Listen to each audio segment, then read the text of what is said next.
Hello and welcome to a special edition of Making Moves. I'm Bill Milnes. Thanks for joining us today as we look back at some of the top transportation stories of the past year. 2023 was a year filled with key road construction projects, new developments built around transit, and technological advances that improved the riding experience. As 2023 began, JTA delivered on a promise to a neighborhood in northwest Jacksonville. West 5th Street was once a two-lane road with large trucks, poor drainage, and no place for residents to safely walk.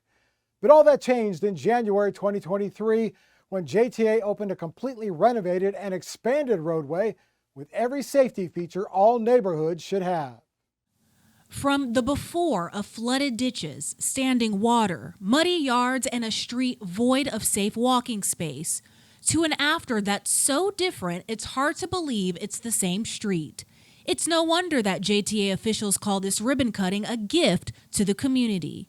I do not think there is a better gift that we could give than mobility for generations to come. At $4.5 million, leaders say the work here along 5th Street was the smallest JTA Mobility Works project. But it's the impact on the community that makes it one of the largest in scope. It was a part of their lives that they would come out into muddy environments, that they had no sidewalks to traverse the streets. So over the last 2 years, JTA went to work, improving the way of life for those who live along this road.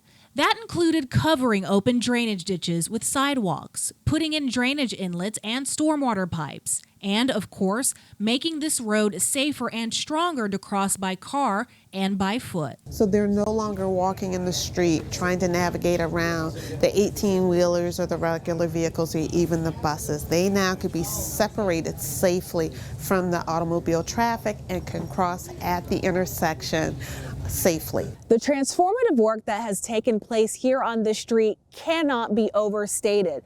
You have wider lanes, a new turn lane, newly paved driveways, sidewalks, drainage work, even new fencing and ADA compliant ramps. All in all, JTA staff say that workers went above and beyond. For those who worked on the project, seeing the transformation on the road and in the lives of the homeowners is priceless. Yeah, I'd say this is probably our most satisfaction we've got out of all the projects we've done. These residents deserved it, they got it, and they were probably the best residents we've ever worked with out of any project. For those who live in the community, this work represents a burden lifted. Well, just imagine, it makes life, gets one more thing off the list of those things that need to be done that are in some ways beyond the person's control. Because when you're talking about infrastructure, of course it affects the inside of the home. When it's all said and done, JTA calls this a remarkable milestone, making good on its promises to better serve the Jacksonville community. In Northwest Jacksonville, Vicky Gutierrez, JTA Making Moves. JTA hosted 3 transportation summits during the past year: the Florida AV Summit, the North American Forum for UITP, an international transportation group based in Belgium with members from across the globe, and National Autonomous Vehicle Day, which featured a new, larger AV from Germany, along with an international lineup of speakers. Check out these highlights. This vehicle is safe, and frankly, as we're talking to multiple AV companies that are innovating all the time. For 3 days in December, Northeast Florida was ground zero for autonomous vehicle technology. Hundreds of industry experts and others hoping to learn more converged here for the state's 10th annual Autonomous Vehicles Summit. There are so many forward thinkers here, all in one space, that are converging into one location. And I guarantee you can never find a conference that brings everybody into one space with the same shared mission of advancing autonomous mobility safely for all communities around the country.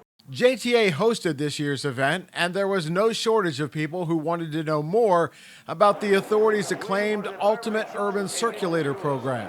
A lot of folks, because here in Florida, there's a number of agencies, and really around the country, number of agencies that are beginning their journey in terms of autonomous vehicle deployment.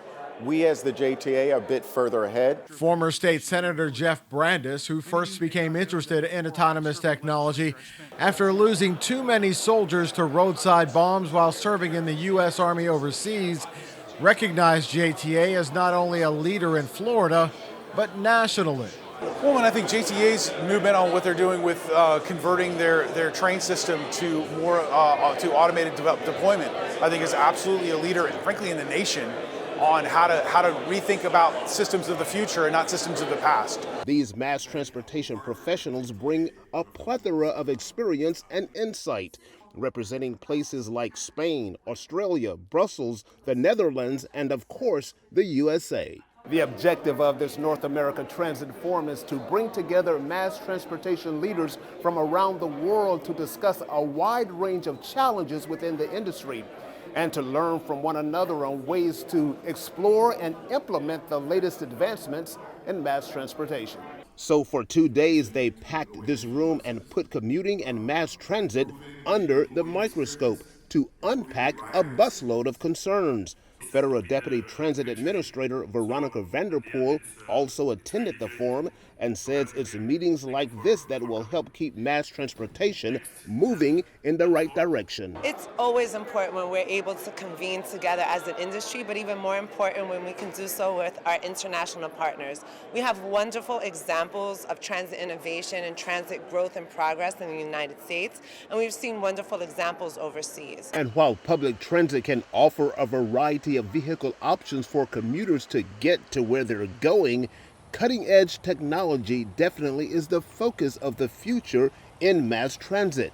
One clear objective is to get more eco-friendly and energy-efficient vehicles in their fleets. We take those things for granted. With its compass always focused on the future of mass transit, the Jacksonville Transportation Authority assembled a panel of guests during their recent National Autonomous Vehicle Day event to discuss where this new cutting-edge development in mass transportation is headed and to consider the technology and policy challenges they will likely encounter on the road ahead. We want to explore the benefits of various technologies for our society and discuss those challenges and opportunities. So that's what we're about to do. JTA's Angie Williams was the moderator and led the panel discussion. She's the program manager for JTA's Ultimate Urban Circulator initiative. First question to my panel. The panel is comprised of guests representing two different autonomous mobility solutions companies,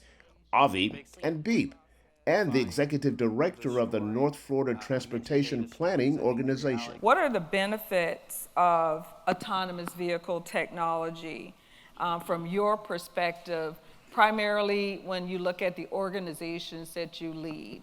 It's access. And when I think about the word access, it's not just getting me from point A to point B to eventually to point Z. It's access to opportunity that didn't exist before.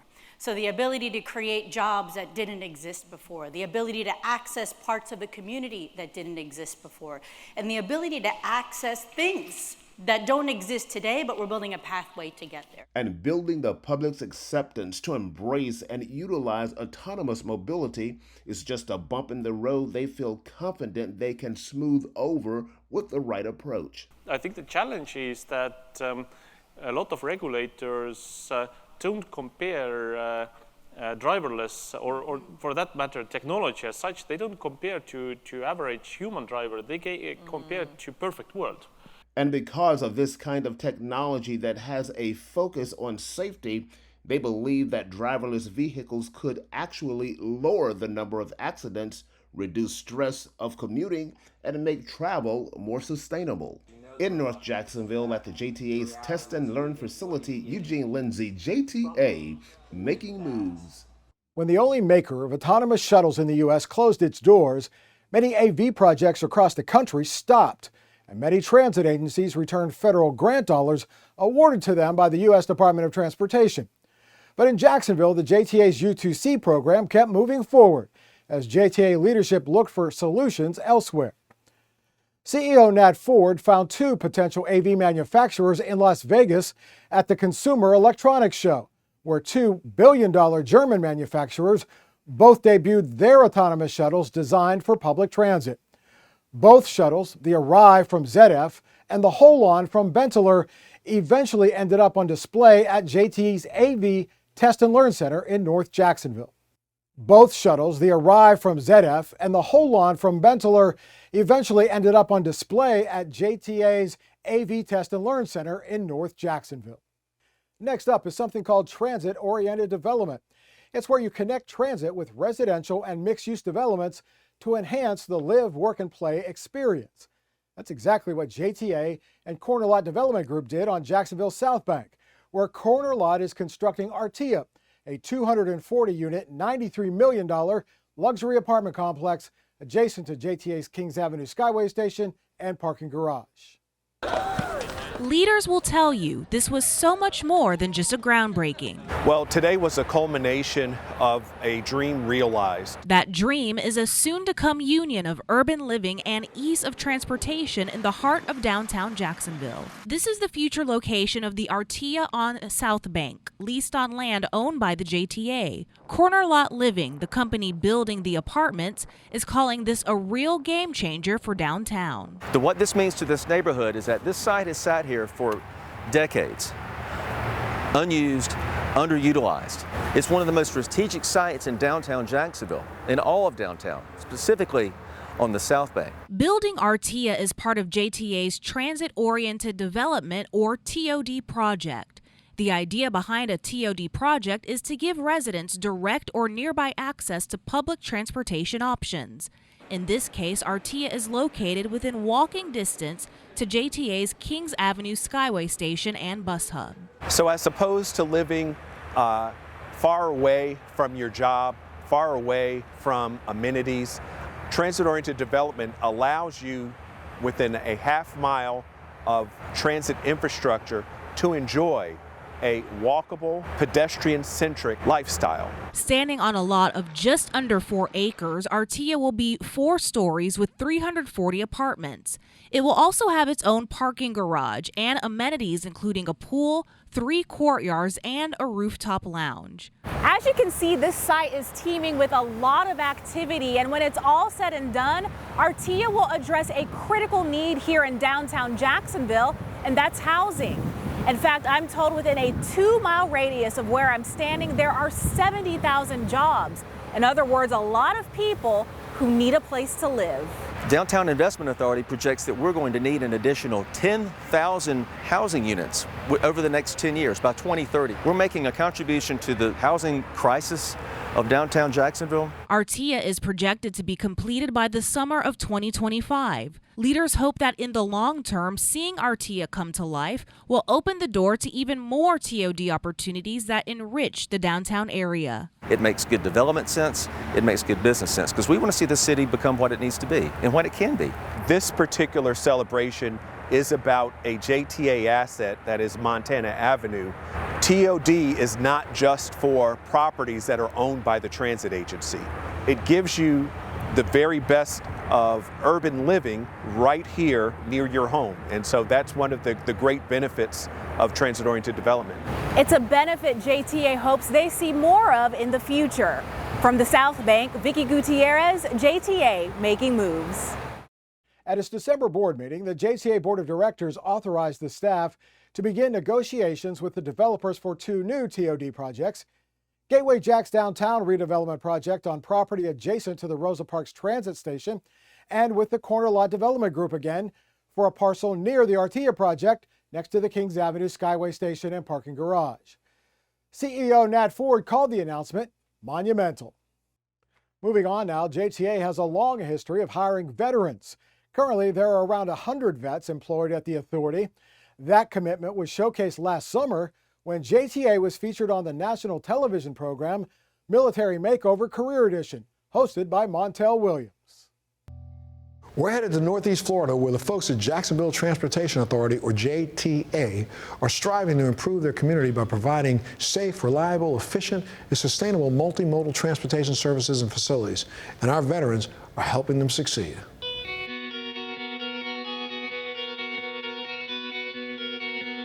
Hi, I'm Nat Ford, CEO of the Jacksonville Transportation Authority. The interesting thing about the JTA is that we are a holistic transportation organization. That makes us rather unique. And so with our road building, we do everything from sidewalks, complete streets, road widening, as well as public transportation. And now we are working towards a very significant project with autonomous vehicles. Good morning. Good morning. Hey, good morning. Good morning. Hey, good morning. How are you? We have over 100 veterans who are currently employed at the JTA. We find that their passion of purpose, as well as their discipline and their technical skills coming out of the military, make them great employees here at the JTA.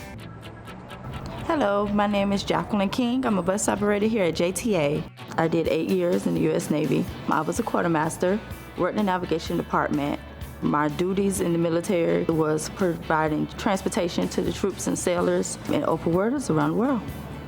I learned about working here from an online ad. What interested me about it was the benefits, great retirement, and then I was home base now. I can be home with my family. It's a great opportunity to give back to my community by providing excellent customer service and doing it safely and getting my passengers from one place to another. Hello, I am Robert DeTrumbull. I am one of 2 vehicle maintenance managers with Jacksonville Transportation Authority, and I have the privilege to be the manager in charge of maintenance for the paratransit side of business. The paratransit side of our business is a door-to-door service basically for those individuals with disabilities and or transportation disadvantaged individuals within the community. I am a 23-year veteran of the United States Marine Corps. I have 6 combat tours in Desert Storm, Bosnia, Iraq, Afghanistan, and a few more in Iraq. I retired as a vehicle maintenance chief, which is an easy transition into my new role at the JTA. A typical day for Robert: comes in the morning first thing, walks the defect line, sees what buses are on the defect line, comes into the office, matches the work orders, which are the technician's notes, so we know where the next shift has to start off, because we run 24 hours, 7 days a week in the maintenance department.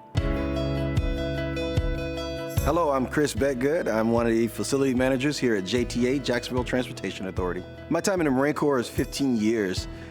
Multiple combat tours, multiple duty stations, ranges from Okinawa, Japan to Fort Leonard Wood, Missouri. 4 tours to Iraq, 1 to Afghanistan. I have the pleasure of being one of the facility managers here at JTA.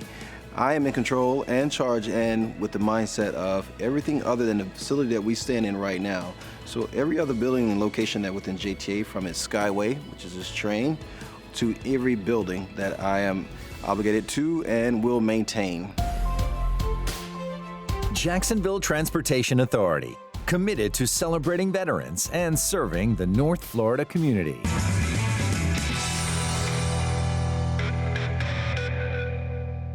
JTA has built a legacy on innovation. Back in September, it offered a new way for travelers to pay for their rides on every JTA service.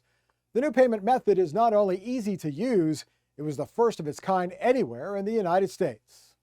JTA just became the first public transit agency in the country to offer its customers the option to pay by using Cash App, the popular mobile pay service with more than 50 million account holders in the U.S. India Freeman, JTA's revenue manager, says customer demand drove the decision to add Cash App to the mix.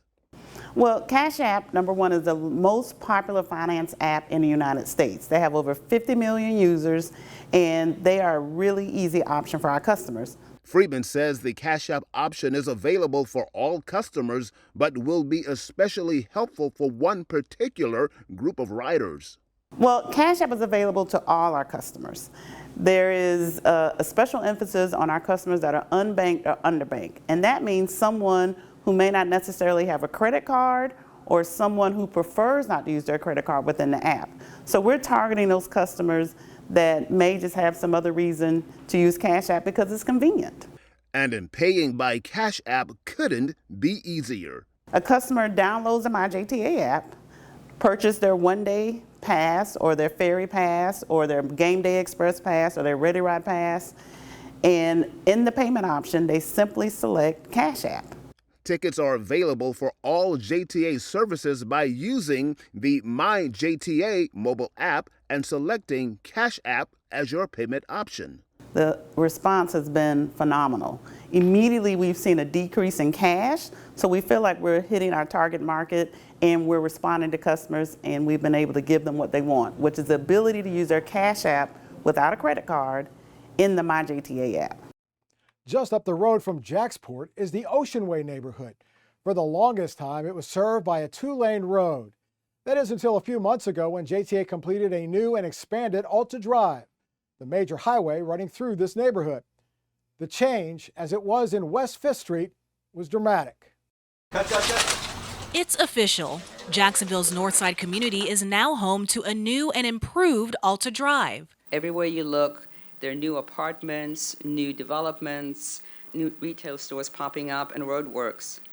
And this is good for Jacksonville. Leaders say this has been a long time coming, given the community's rapid growth. More than 1,000 people a day are moving to Florida, and they're not going to stop. And so infrastructure, transportation, quality of life projects, we have to stay ahead of the oncoming rush of new residents moving to Florida. What was once a 2-lane roadway is now a 6-lane divided roadway from 295 to Fay Road, a 4-lane divided roadway to Ash Grove Road, and a 5-lane roadway to Burkett Lane. This work was previously left unfinished under the Better Jacksonville plan, but now completed by JTA. Thank you for picking up the mantle and running with it and meeting the needs of the citizens out here. What's more is that the expansion project is part of JTA's MOVE 2027 plan. MOVE stands for Mobility Optimization through Vision and Excellence. We didn't just move cars in this corridor. If you look in this corridor, you'll see 4 miles of sidewalks. You'll see 4 miles of bike lanes. We don't just move automobiles, we move people. This project wasn't just about traffic. In fact, Ford says a lot of heavy-duty infrastructure went into this work. That includes over 12,500 feet of drainage pipe to deal with water issues and the installation of 117 streetlights. This is not just one project that we're completing. We are actively improving transportation throughout our community. Though the heavy lifting on this project is completed, leaders agree.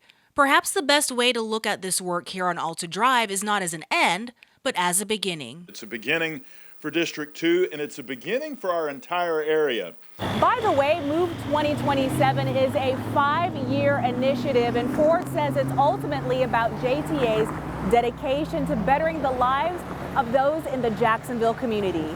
On the north side, Vicki Gutierrez, JTA Making Moves. The St. Johns River Ferry is one of Northeast Florida's true gems. It's also one of the most popular of JTA's transit options. But every so often, the Coast Guard requires the ferry to undergo extensive inspections and rehab. That can shut down the ferry for weeks, even months at a time. That means a 45-minute one-way drive for many motorists that use the ferry. So when JTA announced its plans to add a second ferry to the service that would eliminate any shutdowns, you can imagine the excitement. The sound of the Jean Ribault ferry vessel has echoed throughout Mayport Village and Fort George Island for nearly 3 decades. And after almost 30 years of currying vehicles and passengers across a nearly half-mile stretch of the St. Johns River, the time has come to start making plans for a new, more modern, environmentally friendly vessel to take its place. We have a public meeting to discuss the ferry feasibility study that JTA is doing to figure out what improvements we should make to buying a new ferry vessel. So concerned citizens interested in learning more about what's next gathered at the William Gulliford Community Center to give their input on the future Mayport ferry vessel, voicing their opinions on the design and functionality of the proposed new ship, including taking into account the different engines and fuel sources like electric, diesel hybrid, or biodiesel hybrid engines. You know, I think anytime you can use innovation and have new ideas, maybe this could be a model for other places. I know in Scandinavia they have a lot of vessels that are electric, and I think they have some hydrogen now too. I think that there are a lot of people who are interested in the new forms of power for ferries. That is certainly not my lane, but I understand that there are electric ferries in other countries around the world that are operating very efficiently. And I think that if JTA was able to start something like that or experiment with something like that, it would put them on the forefront. JTA officials say, as with all of their newly installed vehicles, the new ferries should meet their net zero emissions goal, and that getting feedback and input from the community and those who routinely utilizes the ferry will be vitally important to the overall success and acceptance of the new vessel. It's important for JTA to canvass the community for their opinion of what kind of vessel we should have, because this is a part of their community, the Mayport and the Hector Drive, Fort George side of the St. Johns River Ferry, and they have an ownership over what the new ferry vessel will be and what it will do. Ride the ferry a lot, and whenever I have friends come into town, one of the first places I bring them is out here to ride the ferry back and forth across to go to Fort George and all the state parks, Talbot, and up to Fernandina. And while the Jean Ribault may have just a few more years of seaworthiness remaining, the plan is to have the new ferry vessel built and ready to set sail across the St. Johns well before the Jean Ribault is put into dry dock. But that may not necessarily be the end of the Jean Ribault. The JTA is exploring a plan to refurbish and rehabilitate this aging vessel to serve as a standby ferry when the new one is out of service for routine maintenance. A major part of us bringing a new ferry vessel into service is so that we can have continuous service for our customers at any time, even when the boat needs to be repaired or maintained. And folks here agree that having two ferries always ready to sail will keep their daily commute flowing in the right direction. Getting a second ferry is huge. Like I said, when it stops, when it has to have maintenance, it's down for like 2 months. I think we need to have two ferries just for the maintenance issues and for the downtime, because having to drive from here all the way back to Dames Point and go around is really unnecessary, and you can take a short trip across and the fares are reasonable. In Mayport Village, Eugene Lindsay, JTA, making moves. And that wraps up this look back at some of the top transportation stories of 2023. On a future show, we'll take you to the downtown campus of Florida State College at Jacksonville as JTA launches a new on-campus autonomous shuttle service. So you'll want to tune in for that. Until then, we thank you for joining us. And as always, if you want to watch any of our shows again, we welcome you to check out our YouTube channel. A direct link to the YouTube page is available at jtafla.com. Just click on the YouTube icon at the bottom of the page. For the entire Making Moves team, I'm Bill Milnes. Thanks for watching, and we'll see you next time for a brand new episode of Making Moves. Take care, everyone.